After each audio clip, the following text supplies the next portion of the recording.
السلام علیکم ورحمۃ اللہ وبرکاتہ۔ الحمد للہ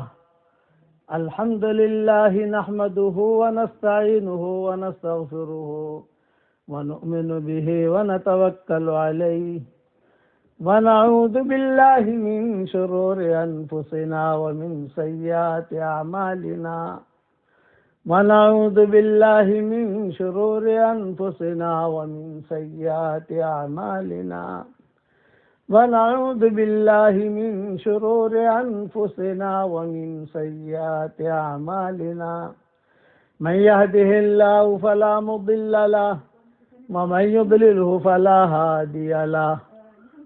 میں کا حل کا ہے جنہیں انگلش اردو میں نہ سمجھ پڑے، if somebody will not understand Urdu, make a حل کا ہے۔ ونشهد أن لا إله إلا الله وحده لا شريك له ونشهد أن سيدنا ومولانا محمدا عبده ورسوله صلى الله عليه وعلى آله وأصحابه وبارك وسلم تسليما كثيرا كثيرا، أما بعد فأعوذ بالله من الشيطان الرجيم، بسم الله الرحمن الرحيم، والمؤمنون والمؤمنات بعضهم أولياء بعض يأمرون بالمعروف وينهون عن المنكر ويقيمون الصلاة ويؤتون الزكاة۔ صدق اللہ العظیم۔ قابل احترام مائیں، بہنیں، بیٹیاں، بہوئیں، بچیاں، اللہ جل جلالہ عم نوالہ کو عورتیں بہت محبوب ہیں، مرد بھی ہیں عورتیں بھی ہیں، تو کون زیادہ پسند ہے بھائی؟ نے کہا عورتیں۔ دلیل کیا؟ دلیل یہ کہ اللہ تعالیٰ نے عورتوں کی پوری صورت نازل کی ہے، سورۃ النساء۔ آپ کو سورۃ الرجال نہیں ملے گی۔ عورتوں کی اللہ نے سفارش کی ہے، مردوں کی سفارش قرآن میں حدیث میں کہیں نہیں ملے گی کہ مردوں کی سفارش کی ہو۔ عورتوں کی اللہ نے سفارش کی ہے قرآن میں، عاشروہن بالمعروف، ان کے ساتھ اچھے طریقے سے معاملہ کرو، اچھے طریقے سے معاملہ رکھو۔ عورتوں کا اللہ نے اتنا احترام کیا ہے کہ کسی عورت کا نام اللہ نے قرآن میں نہیں لیا، عظمت کی وجہ سے، احترام کی وجہ سے، ان کی عفت کی وجہ سے۔ ایک عورت کا نام صرف قرآن میں ملے گا، مریم علیہ السلام کا، اور وہ بھی اللہ تعالیٰ نے جو نام لیا اس کی بھی وجہ یہ بنی کہ ان کے ساتھ ایک خاص قصہ ہوا، اس وجہ سے ان کا نام آیا، ورنہ عورتوں کے قصے قرآن میں بہت ملیں گے، آپ کو بہت ملیں گے عورتوں کے قصے، لیکن کہیں اخت ہارون کہیں گے، کہیں اب زوجہ فرعون کہیں گے، کہیں اب امرأت لوط کہیں گے، کبھی یہ کہیں گے امرأت نوح کہیں گے۔ عورتوں نے بہت کام کیے ہیں، یہ نہیں ہے کہ عورت کام نہیں کر سکتی، نہ، عورت کے اندر جو خیریں اللہ نے رکھی ہے وہ بہت خیریں ہیں، جیسے گھوڑے کی پیشانی میں خیر ہے۔ حدیثوں میں آتا ہے کہ گھوڑے کی پیشانی ہوتی ہے نا، اسی لیے گھوڑے کی قسم اللہ نے کھائی ہے۔ جانوروں کے اندر جس چیز کی قسم اللہ کھائے وہ بہت بڑی چیز ہوتی ہے۔ اللہ تعالیٰ جس چیز کی قسم کھائے قرآن میں، سورج کی قسم، والشمس وضحاها، چاند کی قسم، والقمر اذا تلاها، دن کی قسم، والنہار اذا جلاها، رات کی قسم، واللیل اذا یغشاها، آسمان کی قسم، والسماء وما بناها، زمین کی قسم، والارض وما طحاها۔ ان سب چیزوں کی قسمیں کھائی ہیں اللہ نے۔ اب اللہ نے قسمیں کیوں کھائی ہیں یہ تو میں تھوڑے وقت میں سمجھا نہیں سکتا آپ کو۔ چاش کے وقت کی قسم کھائیے، مطلب کچھ ہے اس میں، والضحیٰ واللیل اذا سجا، رات کی قسم کھائی، چاند کی قسم کھائی، سورج کی قسم کھائی. اسی طریقے پر اللہ نے گھوڑے کی قسم کھائی ہے، والعادیات ضبحا، گھوڑوں کی قسم. تو کچھ ہے اس کے اندر جو اللہ نے قسم کھائی ہے، ورنہ اللہ ایسے قسم نہیں کھاتا. اللہ تعالیٰ کو حق ہے کسی کی بھی قسم کھائے، ہم نہیں کھا سکتے. اللہ تعالیٰ اپنے بارے میں کہے میں نے یہ کیا، وَأَنَا اخْتَرْتُكَ فَاسْتَمِعْ لِمَا يُوحَىٰ، میں نے تمہیں چھانٹا ہے. تو اللہ اپنے بارے میں بھی کہہ سکتا ہے، اور اللہ اپنے بارے میں ہم بھی کہہ سکتا ہے. وَالسَّمَاءَ بَنَيْنَاهَا بِأَيْدٍ وَإِنَّا لَمُوسِعُونَ، آسمان ہم نے بنایا، ہم جو ہے جمع کی قسم ہے. تو اللہ کو حق ہے وہ کسی کی بھی قسم کھائے، کسی کی بھی قسم کھائے، ہم نہیں کھا سکتے. ہمیں اگر ضرورت پڑی خدا نہ خواستہ کے بھی تو صرف اللہ کی. تیری جان کی قسم، تیرے سر کی قسم، تیرے باپ کی قسم، میری ماں کی قسم، یہ ہماری شریعت میں نہیں ہے. تو اللہ تعالیٰ عورتوں میں اللہ نے خیریں رکھی ہیں، پیشانی میں خیر. اسی لیے عورتوں کے قصے بڑے زبردست کتابوں میں آتے ہیں، زبردست قصے. زلیخا نے یوسف علیہ السلام کو پہچان لیا، حضرت خدیجہ نے حضور صلی اللہ علیہ وسلم کو پہچان لیا. حضرت خدیجہ نے یوسف علیہ السلام کو پہچان لیا، حضرت خدیجہ نے حضور صلی اللہ علیہ وسلم کو پہچان لیا. حالانکہ اسلام نہیں آیا تھا، اسلام تو بہت بعد میں آیا، لیکن برابر حضرت خدیجہ نے جب دیکھا تو آپ نے، حضرت خدیجہ نے جب شادی ہو گئی حضور صلی اللہ علیہ وسلم کے ساتھ، تو حضرت خدیجہ نے کہا کہ محمد میرا آپ کے ساتھ نکاح ہو گیا ہے، آپ کی پیشانی سے مجھے نبوت کا نور ٹپکتے ہوئے محسوس ہوتا ہے. جبکہ آپ کی عمر 25 سال کی تھی. جب اللہ آپ کو نبوت دے گا تو آپ مجھے طلاق مت دے دینا، یہ حضرت خدیجہ نے کہا تھا. یہ پہلی بات تھی جو حضور صلی اللہ علیہ وسلم کی اور حضرت خدیجہ کی ہوئی. اسی طریقے پر گھوڑے، حدیثوں میں آتا ہے گھوڑے پالو. اگر اللہ نے آپ کو زمینیں دی ہیں، مکانات دیے ہیں، بڑے لمبے چوڑے مکانات ہیں، تو گھوڑے پالنے چاہیے.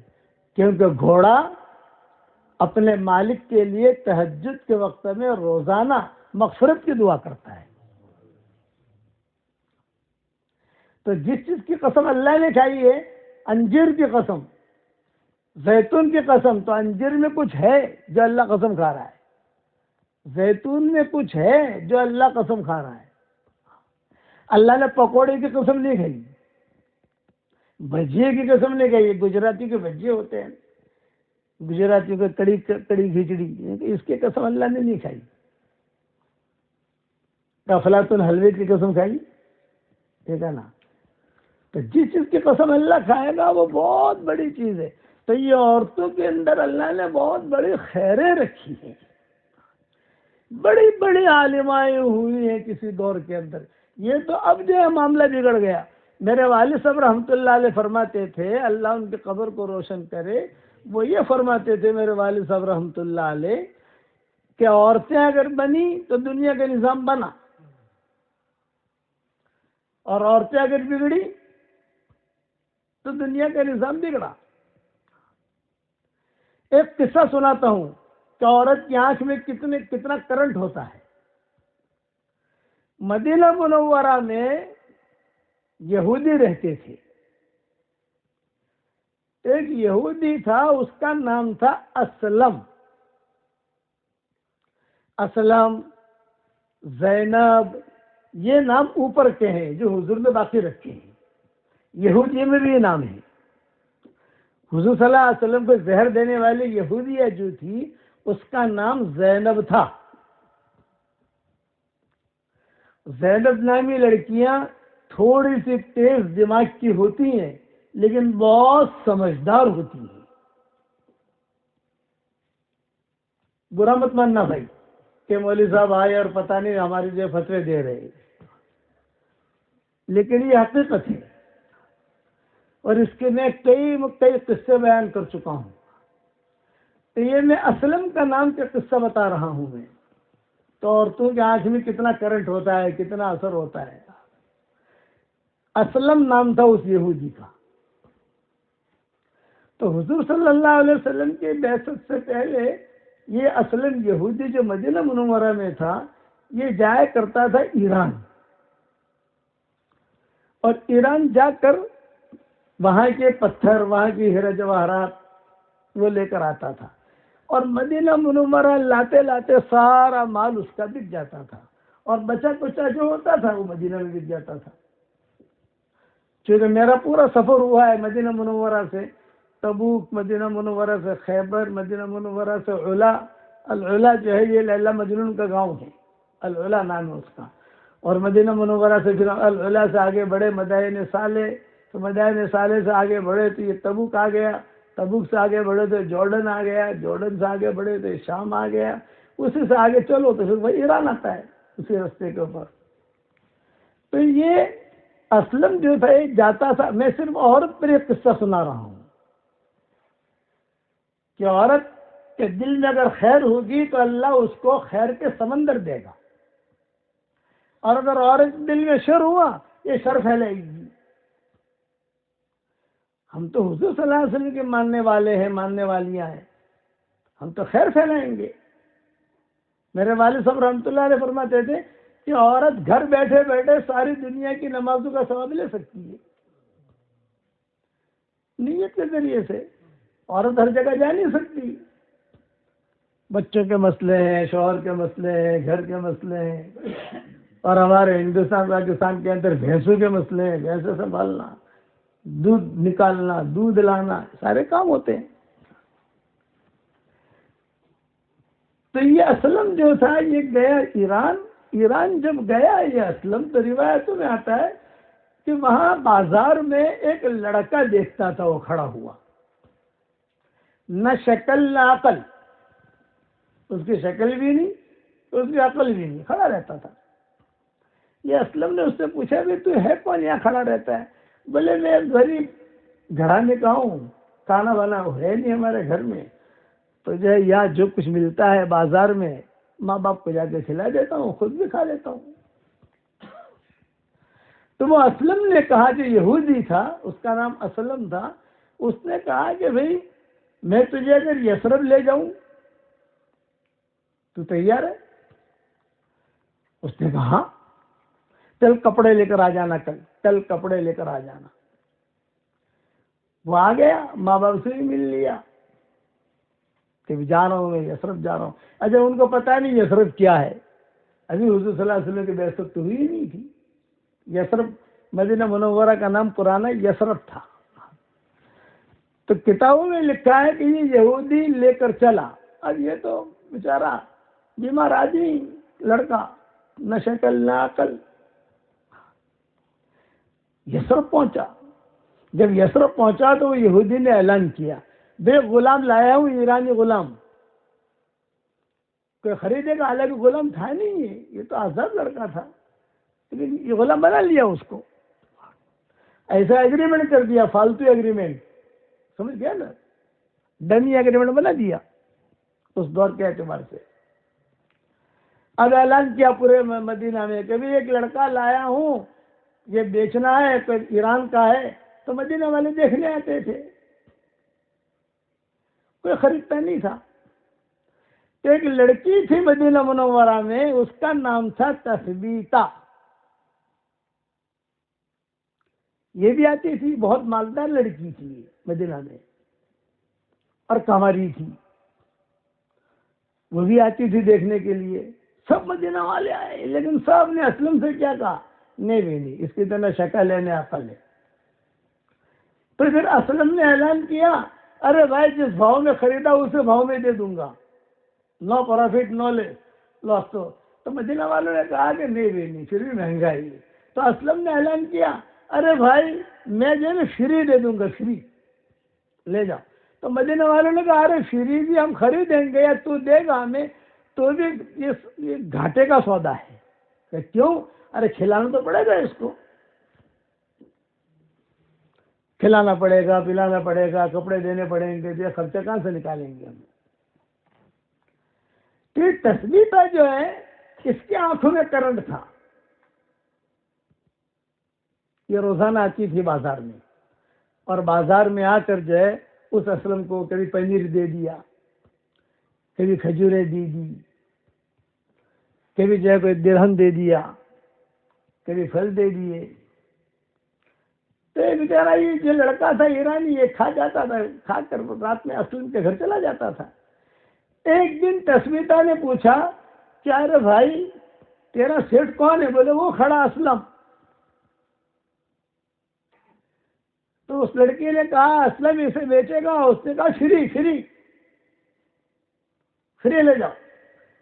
تو ایک تثبیتہ نے کہا نہیں فری کیوں لوں، مجھے اللہ نے مال دیا ہے، میں خریدوں گی، بتا کتنا پیسہ چاہیے. تو اس نے اللہ تب رقم بولی. تو یہ تثبیتہ نے کہا ڈن.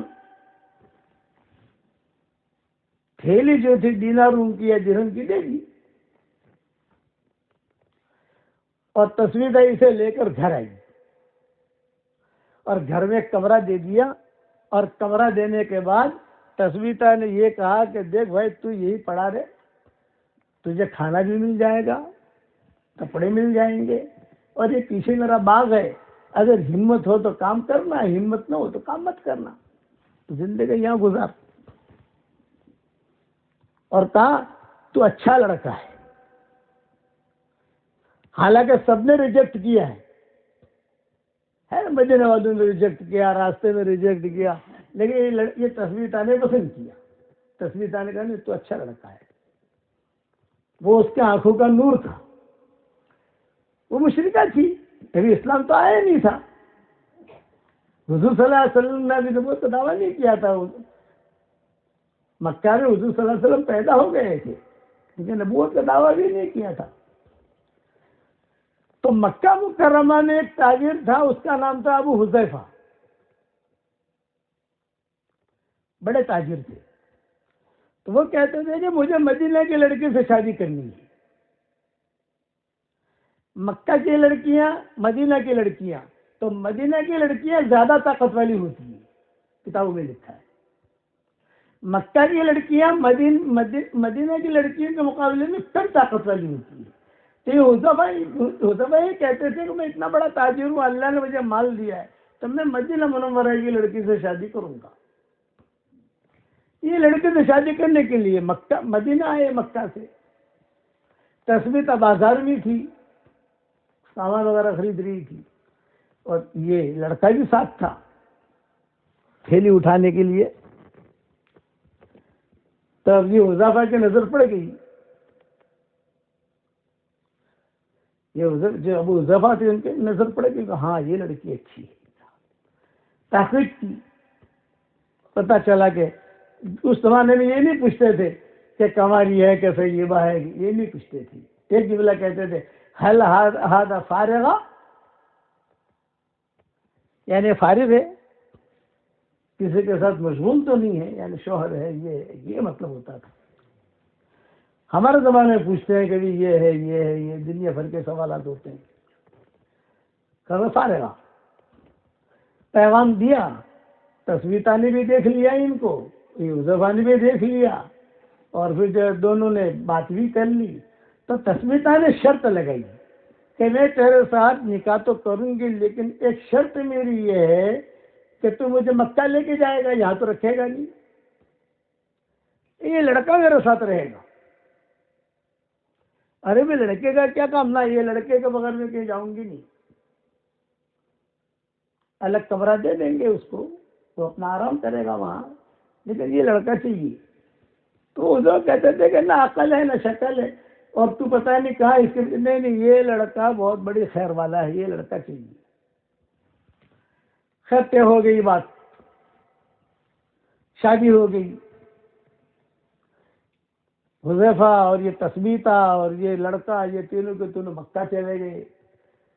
تو حذیفہ کے لیے تو اچھا ہو گیا، مدینہ منورہ آنا ہو تو مدینہ منورہ میں تثبیتہ کا گھر ٹھہرنے کے لیے، اور مکہ مکرمہ جانا ہو تو خود کے شوہر کا گھر، مزے کی زندگی گزرنے لگی الحمدللہ ماشاء اللہ۔ یہ لڑکا بھی بڑا ہو گیا، تھوڑا صحت بھی ہو گئی۔ اعلان ہوا مکہ میں، حضور صلی اللہ علیہ وسلم نے اعلان کیا، یا ایھا الناس قولوا لا الہ الا اللہ تفلحوا، اے لوگو لا الہ الا اللہ کہو کامیاب بن جاؤ گے، کامیاب بن جاؤ گے۔ تو یہ تینوں حضور صلی اللہ علیہ وسلم کو دیکھنے آئے، یہ تین کی جماعت تھی، تینوں نے دیکھتے ہی کوئی مشورہ آپس میں کیا نہیں اور تینوں مسلمان ہو گئے۔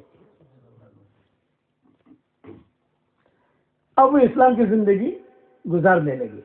پھر پتہ چلا کہ حضور صلی اللہ علیہ وسلم مدینہ منورہ ہجرت کر کے گئے ہیں، تو یہ تینوں نے مدینہ منورہ کی ہجرت کر لی، اور ان کو تو ہجرت کی خاص ضرورت تھی نہیں، مدینہ منورہ بھی سیٹ تھا اور مکہ مکرمہ بھی سیٹ تھا۔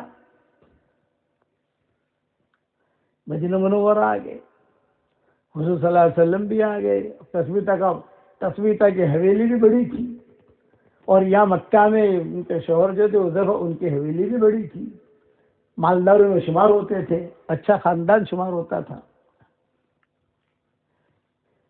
ایک مرتبہ رات کو ایک قصہ ہوا، حضور صلی اللہ علیہ وسلم کہ یہاں حضرت عائشہ کی باری تھی، تو حضور صلی اللہ علیہ وسلم حضرت عائشہ کی کمرے میں تشریف لے گئے، لیکن جو وقت حضرت عائشہ کے آنے کا تھا تو حضرت عائشہ آئی ہی نہیں آئی۔ 5 منٹ ہو گئے، 10 منٹ ہو گئے، آپ وہیں بیٹھے ہیں، تشریف فرما ہے، تو اولاد تو تھی نہیں۔ خادم تھے حضور صلی اللہ علیہ وسلم کے، جیسے ربا ہے، حضرت بلال ہیں، یہ لوگ سب باہر تھے، لیکن گھر میں کمرے میں کوئی نہیں، تو حضور بیٹھے ہوئے کہتے تھے، اویش، عائش۔ ہماری شریعت میں بیوی کا پیار والا نام رکھنا سنت ہے، لیکن دھمال والا نہیں۔ حضرت عائشہ کا نام تھا عائشہ، تو حضور صلی اللہ علیہ وسلم کبھی کبھار پیار میں عائش کہتے تھے، کبھی اویش کہتے تھے، کبھی عفیفہ کہتے تھے، کبھی صدیقہ کہتے تھے، کبھی حمیرہ کہتے تھے۔ تو بھائی بیٹھے بیٹھے عائش، اویش، عربی کہاں ہو تم، آئے نہیں، کہاں ہو، میں کمرے میں انتظار کر رہا ہوں۔ مائیں سن رہی ہیں دوسری، ماؤں کے مکانات قریب قریب تھے نا، تو مائیں بھی جو ہے دیکھنے لگی کہ بس کیا عائشہ کہاں چلی گئی رات کے وقت میں۔ اندر تھوڑی سی مسجد نبی میں بھی تھوڑا دائیں بائیں، بس زیادہ آگے تو جا نہیں سکتے، اندھیرا تھا، پتہ نہیں کہاں چلی گئی۔ خیر حضور صلی اللہ علیہ وسلم بیٹھے رہے، حضرت فاطمہ بھی دیکھ کر آئیں، یہ بھی دیکھ کر آئے، حضرت علی بھی دیکھ کر آئے، لیکن حضرت عائشہ دکھی ہی نہیں۔ تھوڑے دیر کے بعد حضرت عائشہ ہچکیاں مار کے روتی ہوئی حضور کے کمرے میں داخل ہوئی، چہرہ سرخ حضرت عائشہ کا، ناک میں سے پانی نکل رہا، آنکھوں میں سے پانی نکل رہا، وجہ سے بدن میں جو گرمی ہوتی ہے، جب کوئی حال ہوتا ہے، بندہ بندی روتے ہیں۔ تو حضور نے جب دیکھا تو آپ کو فکر ہوا، ارے اویش کیا ہو گیا، جذبات میں ہو تم، کیوں رو رہی ہو، کیا ہوا؟ تو حضور کے پاس آ کر جو ہے وہ تھوڑی دیر تو جو ہے رونے لگی۔ حضور پوچھ رہے ہیں کیوں رو رہی ہو، کیا بات ہے، کوئی تکلیف ہوئی؟ تو حضرت عائشہ رضی اللہ تعالیٰ عنہ نے فرمایا کہ حضرت میں آپ کونے میں بیٹھی ہوئی تھی، کوئی ایک نوجوان لڑکا جو ہے وہ قرآن پڑھ رہا تھا، وہ قرآن مجھے ایسا پسند آیا، ایسا لگ رہا تھا، بس وہ پڑھتا تھا میرے دل میں قرآن اترتا تھا، وہ پڑھتا تھا میرے دل میں قرآن اترتا تھا، اور میرے خواہش یہ کہ حضرت آپ بھی میرے ساتھ چلے سن لیں۔ تو حضور صلی اللہ علیہ وسلم نے انکار نہیں کیا، چلو ہم بھی سنتے ہیں، حالانکہ آپ کے آرام کا وقت تھا۔ تو کتابوں میں لکھا ہے کہ رات کا جو لباس ہوتا ہے، رات کا آدمی کا مجلس کا مجمع کا لباس الگ ہوتا ہے اور اپنے گھر کا لباس آدمی کا الگ ہوتا ہے. تو حضور صلی اللہ علیہ وسلم حضرت عائشہ دونوں کے دونوں حضور صلی اللہ علیہ وسلم کا رات کا لباس تھا اور حضرت عائشہ رضی اللہ تعالی عنہ لے کر گئی. وہ جو لڑکا قرآن پڑھ رہا تھا اس کو کچھ پتہ نہیں، وہ تو اپنے رب سے باتیں کر رہا ہے. ہمیشہ یاد رکھنا، نماز ہم جب پڑھیں تو گویا ہم اللہ سے باتیں کر رہے ہیں، اور قرآن ہم جب پڑھیں تو اللہ ہم سے باتیں کر رہا ہے. یہ تو مزہ آئے گا آپ کو. قرآن ہم جب پڑھتے ہیں تو اللہ تعالیٰ کان لگا کر سنتے ہیں، یہ ذہن میں رکھنا. تو قرآن پڑھنے میں مزہ آئے گا. حضور صلی اللہ علیہ وسلم بھی بیٹھے، قرآن پڑھ رہا ہے، وہ کب مزے لے لے کے پڑھ رہا ہے. حضرت عائشہ بھی بیٹھی، حضور بھی بیٹھے. حضور کی آنکھوں میں بھی آنسو آئے. پھر آپ نے ایک جملہ کہا، اللہ کا شکر ہے میری امت میں کچھ لوگ ایسے پیدا کیے ہیں کہ جو ایسا قرآن پڑھتے ہیں کہ ان کے پڑھنے میں جو ہے مزہ آتا ہے، سننے میں مزہ آتا ہے. اور پڑھیں اور پڑھیں اور پڑھیں. یہ لڑکا کون تھا؟ وہی تثبیتہ والا لڑکا تھا. سمجھ گئے نا، تثبیتہ نے جس کو پسند کیا تھا. اور آگے جا کے یہ کون بنے؟ سالم مولا حذیفہ. سالم مولا حذیفہ کا مطلب یہ ہے دنیا میں جتنے قاری ہیں ان سب کے امام. سالم مولا حذیفہ کا مطلب یہ ہے کہ دنیا میں جتنے قاری ہیں، ہندوستان میں، پاکستان میں، عربستان میں، سب کا ٹاپ امام سالم مولا حذیفہ، جن کی نہ شکل تھی نہ عقل تھی، لیکن تثبیتہ کی آنکھوں نے پسند کیا تھا. نے کہا یہ لڑکے کو میں ساتھ رکھوں گی بھائی، اس میں خیر ہے. یہ خیریں ہونی چاہیے. میرے والد صاحب رحمۃ اللہ علیہ اپنی والدہ کا قصہ سناتے تھے. میرے والد صاحب رحمۃ اللہ علیہ بچپن میں شرارتی بہت تھے. مولانا محمد عمر صاحب پالم پوری رحمۃ اللہ علیہ نام سنا ہوگا، جو بڑی عمر کے ہیں یا بڑی عمر کے ہماری خواتین ہیں، بہنیں، وہ مرکز نظام الدین میں ان کے بیانات بھی سنے ہوں گے، اور جو ہمارے ساتھی ہیں اجتماعات میں بیانات سنے ہوں گے، دیکھا بھی ہوگا، خدمت بھی کی ہوگی. یہ ساجد نے بہت خدمت کی ہمارے ابا کی. تو والد صاحب نے اپنا قصہ سناتے تھے کہ بیٹا میری ماں جو تھی نا، یہ بچپن میں مجھے کہتی تھی ارے عمر અહીંયા આવો، گجراتی میں نے قرآن سنبھڑاؤ. نادی نہ تھی ہماری دادی. تو میرے والد صاحب رحمۃ اللہ علیہ فرماتے تھے کہ مجھ میں شرارت بہت تھی. جو بچے بچپن میں زیادہ شریر ہوتے ہیں وہ بڑے ہو کر بہت بڑے اکابر بنتے ہیں. اس لیے ماں باپ جو ہے نا بد دعائیں نہ دے، ارے تو خراب تھی گئی نا. شریر بچے ہی اچھے ہوتے ہیں. سنبھال کے چلنا پڑتا ہے اور چلانا پڑتا ہے. تو میرے والد صاحب رحمۃ اللہ علیہ فرماتے تھے کہ میں جو ہے کبھی سورہ والعصر سنا دوں، انا اعطیناک الکوثر سنا دوں، سورہ اخلاص سنا دوں، اور بھی بھاگ جاؤں. اب دادی جو نادی نہ تھی تو میں اب دادی جو ارے پڑھتا کیوں نہیں ہے، اب وہ ہاتھ یوں کرے، وہ تو کوئی ہے ہی نہیں وہاں. باہر چلے گئے، باہر جا کر بچوں کے ساتھ کھیل رہے ہیں. تو دادی جو ہے وہ کھڑی ہوئی تھی اپنی لاٹھی لے کر، اور دیوار سے ہاتھ یوں کر کے دروازے تک آتی اور کہتی الا عمر، ہماری گجرات پالم پوری زبان میں الا عمر. عمر ایسے زور سے کہے تو بچے جو کھیلتے ہیں ساتھ میں تو بچے کہتے اے عمر تیری ماں بولا، تیری ماں بولا، تیری والدہ بلا رہی ہے تجھ کو، ہاں جا. تو والد صاحب رحمۃ اللہ علیہ فرماتے تھے کہ جب میں جاتا تو میرا ہاتھ پکڑ کر کوٹڑی میں لے جاتی. چراغ وراغ کچھ نہیں، اندھیری کوٹڑی تھی، چراغ جلانے کے لیے تیل بھی نہیں تھا، غربت تھی، فقیری تھی.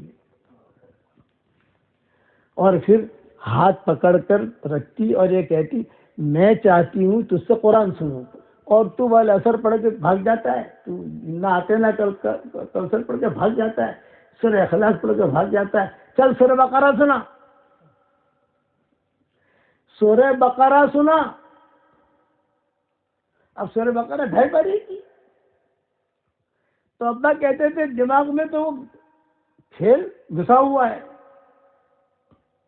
بچوں کے جو کھیل ہوتے ہیں، لیکن ماں نے کہا سورہ بقرہ سنو، اور ہاتھ پکڑ کے بٹھایا، یہ نہیں کہ میں بھاگ بھی سکوں، ہاتھ پکڑ لیا، سورہ بقرہ سنا پھر جا۔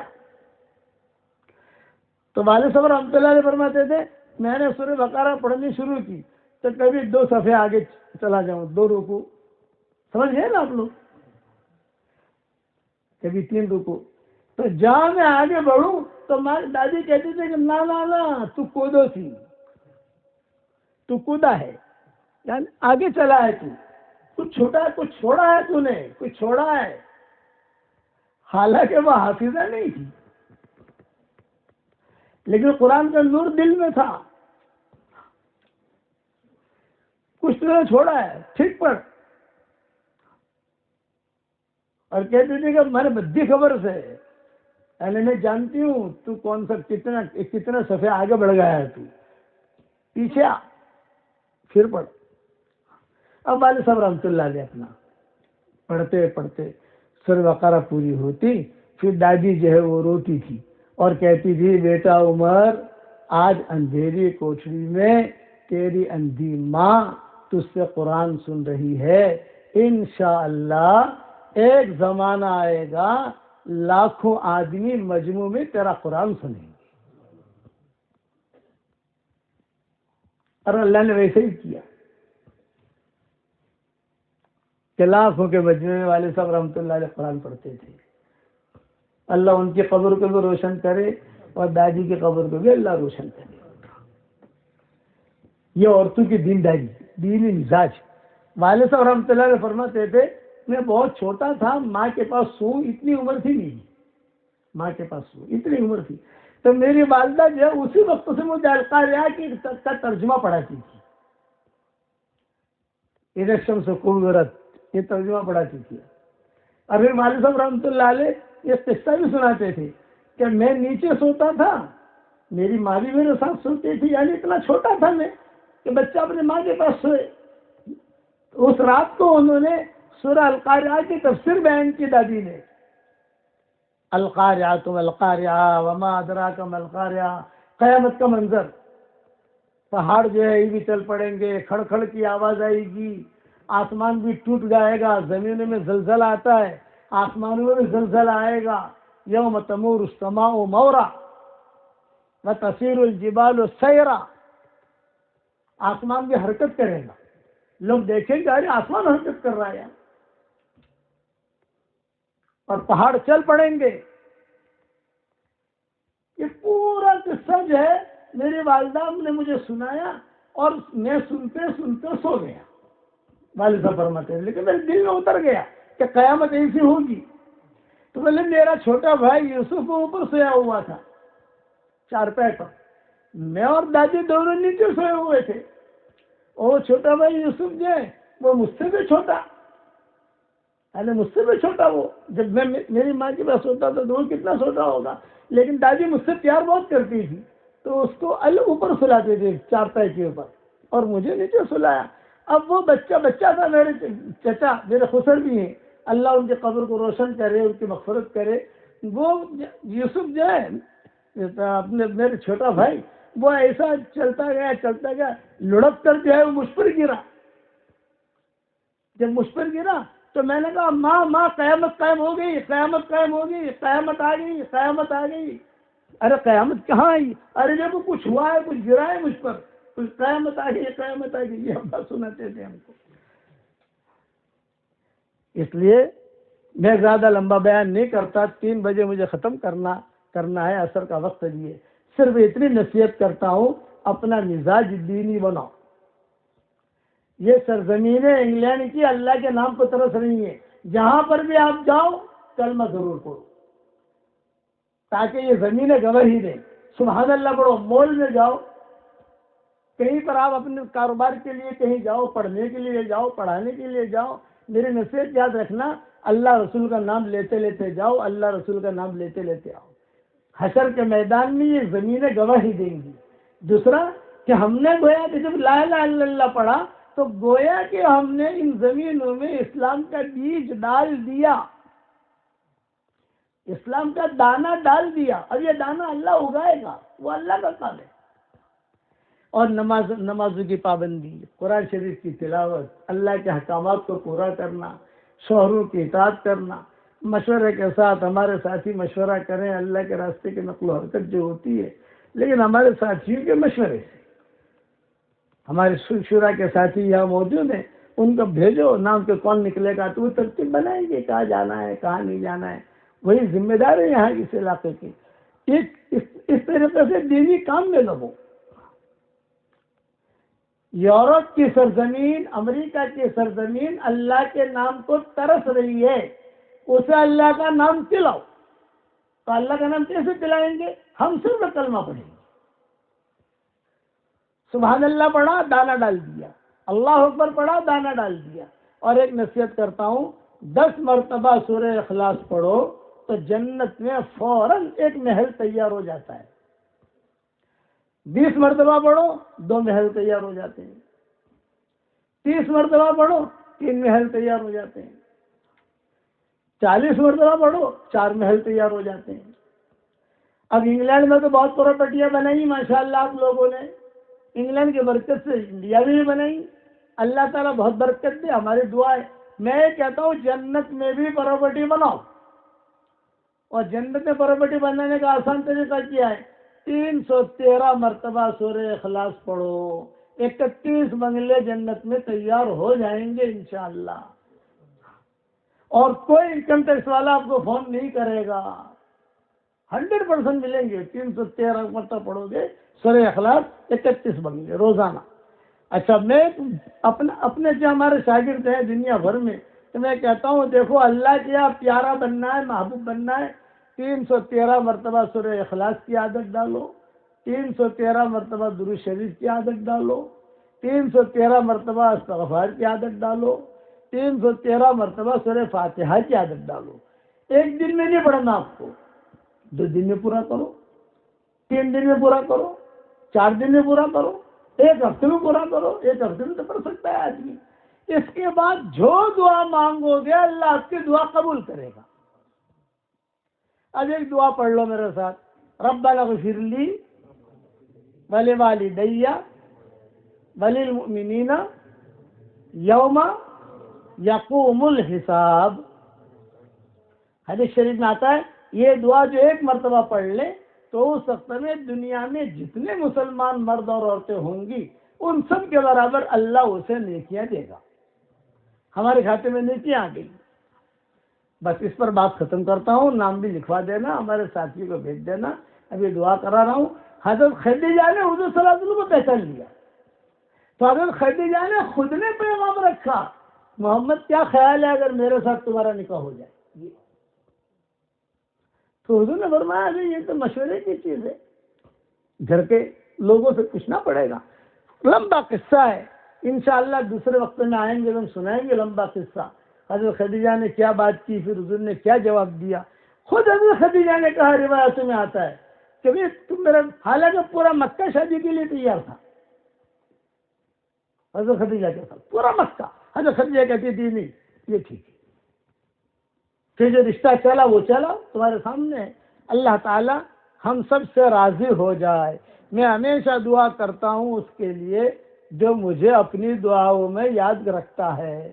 اور یہ تثبیتہ کی کتنی اولاد ہوئی، کتنے بچے ہوئے، تثبیتہ کا انتقال کیسے ہوا، کہاں ہوا، سالم مولا حذیفہ کا انتقال کیسے ہوا، کہاں ہوا، حذیفہ کا انتقال کیسے ہوا، کہاں ہوا، ان کی بڑی تثبیتہ کی بڑی پراپرٹی تھی مدینہ منورہ میں، اس کا کیا ہوا، سالم جو حذیفہ کی بڑی پراپرٹی تھی مکہ مکرمہ میں، اس کا کیا ہوا۔ یہ لمبی تفصیل ہے، اللہ تعالیٰ دوسری مرتبہ لائے گا تو مجھے انشاءاللہ یاد دلا دینا، وہ سبق بھی آپ کو سمجھا دوں گا، سنا دوں گا انشاءاللہ۔ اب دعا کر لو۔ اللہم لک الحمد کما انت اہلہ فصل وسلم علی سیدنا محمد کما انت اہلہ وفعل بنا ما انت اہلہ فإنک اہل التقوی واہل المغفرہ۔ اے ہمارے پیارے اللہ، ہمارے گناہوں کو معاف فرما، ہماری خطاؤں سے درگزر فرما۔ جتنی مائیں بہنیں بیٹیاں بہوئیں بچیاں اور ہمارے بھائی جمع ہوئے ہیں تو ہم سب کو قبول فرما لے، اور یہ میری آواز جہاں جہاں تک پہنچے ان سب کو قبول فرما لے۔ اے اللہ، میری تشکیل پر جو ایک ہفتے میں 313 مرتبہ سورہ اخلاص پڑھے، 313 مرتبہ درود شریف پڑھے، 313 مرتبہ استغفار پڑھے، 313 مرتبہ سورہ فاتحہ پڑھے، اے اللہ اس کی ساری دعاؤں کو قبول فرما، اس کی پریشانیوں کو دور فرما، اے اللہ اس کی ساری حاجتوں کا غیر سے تکفل فرما۔ اے اللہ اس مجلس کے اندر فرشتے بھی موجود ہیں، اے اس مجلس کے فرشتوں، ہمارا رب ہم سے روٹھا ہوا ہے، ہمارے روٹھے ہوئے رب کو منوا دو۔ اے اللہ تو اس امت سے راضی ہو جا، اس امت کی شام کو صبح سے بدل دے۔ اے اللہ یہ مجمع جو آمین کہہ رہا ہے، کسی کے باپ کا انتقال ہو چکا ہے، کسی کی ماں کا انتقال ہو چکا ہے، کسی کے ماں اور باپ دونوں کا انتقال ہو چکا ہے، کسی کے پیارے شوہر کا انتقال ہو چکا ہے، کسی کی پیاری بیوی کا انتقال ہو چکا ہے، کسی کا بھائی کا اور بہن کا انتقال ہو چکا ہے۔ وہ قبروں میں انتظار کر رہے ہیں کہ کوئی ہمارے لیے بھی دعا کرتا ہے کہ نہیں کرتا۔ اے ہمارے پیارے اللہ، ہمارے ماں باپ کے قبروں کو نور سے منور فرما، ان کے درجات کو بلند فرما، کروٹوں نے آرام نصیب فرما، ان کی ہڈی ہڈی کو جنت نصیب فرما۔ اے اللہ جس نے بھی مجھے دعا کے لیے کہا ہو یا دعاؤں کے لیے خطوط میں لکھا ہو، یا جن کا مجھ پر کسی قسم کا حق اور احسان ہو، یا مجھے اپنی دعاؤں میں جو یاد کرتا رہتا ہو، یا مائیں بہنیں بیٹیاں مجھے دعاؤں میں یاد کرتی رہتی ہوں، ہماری ساری دعاؤں میں ان کا پورا پورا حصہ نصیب فرما، پورا حصہ عطا فرما۔ اے اللہ جن کے لڑکے اور لڑکیاں شادی کے لائق ہیں، غیر شادی شدہ ہو، بہترین جوڑوں کا ان کے لیے انتظام فرما۔ جو بے اولاد ہوں، نیک صالح اولاد بھی نصیب فرما۔ جن کی اولاد تو ہے مگر نافرمان ہے، ان کے نافرمان اولاد کو فرما بردار بنا دے۔ اے خوبصورت پردے والے، اے خوبصورت چادر والے، ہمارے عیبوں پر پردے ڈال دے، ہمیں مصطفین الاخیار میں شامل فرما دے۔ اے اللہ پورے انگلینڈ کی سرزمین کو تو قبول فرما، پورے یورپ کی سرزمین کو قبول فرما۔ جہاں جہاں سے ہم گزر جائے تو ہدایت کی ہواؤں کو پھیلا دے، جہاں جہاں سے ہم گزر جائے تو ایمان کے خیموں کو قائم فرما دے۔ اے اللہ ہمیں مانگنا نہیں آتا مگر تجھے دینا تو آتا ہے، اپنے کرم سے ہماری جھولیوں کو ہدایت سے بھر دے۔ جس کرم سے آپ نے ہمیں یہاں جمع کیا ہے، تیرے اسی کرم سے جنت الفردوس میں، تیرے نبی کے پڑوس میں، ہماری قیامت تک کی آنے والی نسلوں کے ساتھ تو ہم سب کو جمع فرما دے۔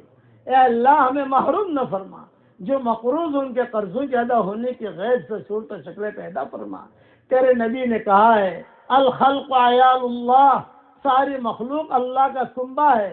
اے اللہ انسانوں میں سے جو بیمار ہو تو ان کو شفا عطا فرما، جناتوں میں سے جو بیمار ہو تو ان کو شفا عطا فرما، جانوروں میں جو بیمار ہو تو ان کو بھی شفا عطا فرما، مچھلیوں میں سے جو بیمار ہو تو ان کو بھی شفا عطا فرما۔ اے اللہ پہاڑوں کے غاروں کے اندر جو جنات پریشان حال ہوں ان کی پریشانیوں کو دور فرما۔ انسانوں میں سے جس لائن کی پریشانی میں جو مبتلا ہو اس کی پریشانیوں کو دور فرما۔ جیسے دکان کی ضرورت ہو دکان عطا فرما، جیسے مکان کی ضرورت ہو مکان عطا فرما، جیسے بہترین پڑوسی کی ضرورت ہو بہترین پڑوسی عطا فرما، جیسے بہترین شوہر کی ضرورت ہو بہترین شوہر عطا فرما، جسے بہترین دلہن کی ضرورت ہو بہترین دلہن عطا فرما۔ اے اللہ اس امت کے لیے حلال بستروں کا انتظام فرما، حرام بستروں سے اس امت کو نجات دے دے۔ میری اس دعا پر دنیا بھر میں جہاں کہیں آمین کہی جائے ان کی جائز مرادوں کو اور ہم سب کے جائز مرادوں کو پوری فرما کر اس میں اللہ خیر کی شکلیں اور صورتیں پیدا فرما، اور اپنے فضل و کرم سے ہماری دعاؤں کو قبول فرما۔ سبحان ربنا رب العزت عما یصفون وسلام علی المرسلین والحمد للہ رب العالمین۔